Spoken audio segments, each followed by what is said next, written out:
Ben Stokes, your thoughts on that Test match? Yeah, obviously disappointing to come out on the wrong side of the result.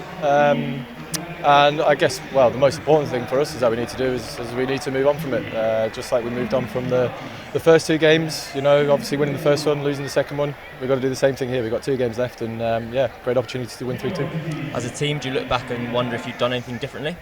No, we don't do that. You play this high-octane style of cricket. It's your first kind of heavy defeat in pretty much 2 years. Is this kind of part of the deal that if you're playing this exciting form of cricket, occasionally things are going to go wrong? Oh no, I think saying it's part of the deal. It's it's just about us accepting that we're going to have bad days. Regardless of how you choose to play. We've got a style of cricket that we know suits us as individuals and as a team, and it doesn't always pay off. And we're realistic. We are realistic to that. But we know if we keep going out with the best intentions to push the game forward like we want to, when a couple of guys have their day out, we're a very hard team to play against. Saw you having a long chat with the match referee Jeff Crowe. What was that about? Yeah, it was just about Zach's DRS.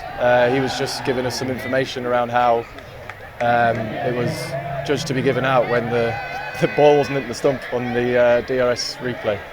And there's been a number of those. Can you just expand on that? On the replay, it looked like the ball was missing the stumps. Yeah, the ball didn't hit the stump on the replay. And what was the answer he gave? Well, it was apparently that the numbers said it was hitting the stump, but the image was wrong. So I don't really understand what's gone on there. And after the last Test match, Zach Crawley was the batter as well. You said then that occasionally the technology can get it wrong. I'm guessing this hasn't dissuaded you from that opinion at all. Well, I think when the people in charge of it are saying that something's gone wrong, then I think that says enough for it itself. As a whole, there was Joe Root's LBW decision in the second innings and Ollie Pope's in the first. As a group, is there some frustration that the marginal calls don't seem to be falling England's way?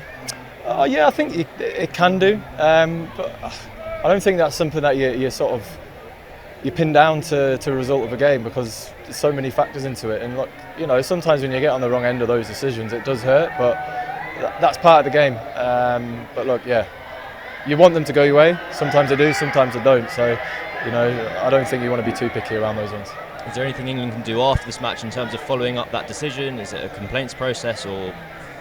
No, I just think I don't know. It's a tough one, because I think you just want some kind of, level playing field, I guess. I think the umpires have an incredibly hard job as it is, especially out in India when the ball's spinning and bouncing, sometimes not. My personal opinion is that if the ball's hitting the stumps, the ball's hitting the stumps. I think that should take away umpire's call, if I'm being perfectly honest. But yeah, I don't want to get too much into it, because then it sounds like we're moaning about that. That's why we lost. Quick turnaround to the next Test match. Mark Wood and Jimmy Anderson obviously had a big workload in this one. Are you expecting everyone to be fit, or a number of changes to be made for Ranchi? I think that decision will have to be made, later on, obviously after the rest period. But you're right, Jimmy and Woody just put an unbelievable performance in this week in terms of efforts.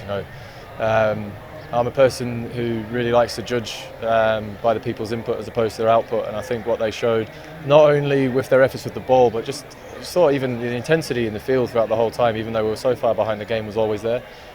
So those are the things that you can control. You can control your attitude and everything that you give to the team, and I thought Woody and Jimmy showed that in abundance, considering how many overs they had to bowl in this heat this week. And finally, 2-1 down with 2 to play. Are you excited about the chance to complete the comeback and make history? Yeah, look, we're going to try and win these last 2 games. That's what we always try and do every time we step out into the field.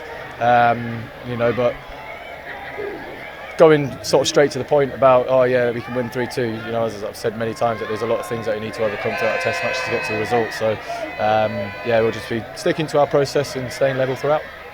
Ben, thank you very much. Thanks, mate. Cheers.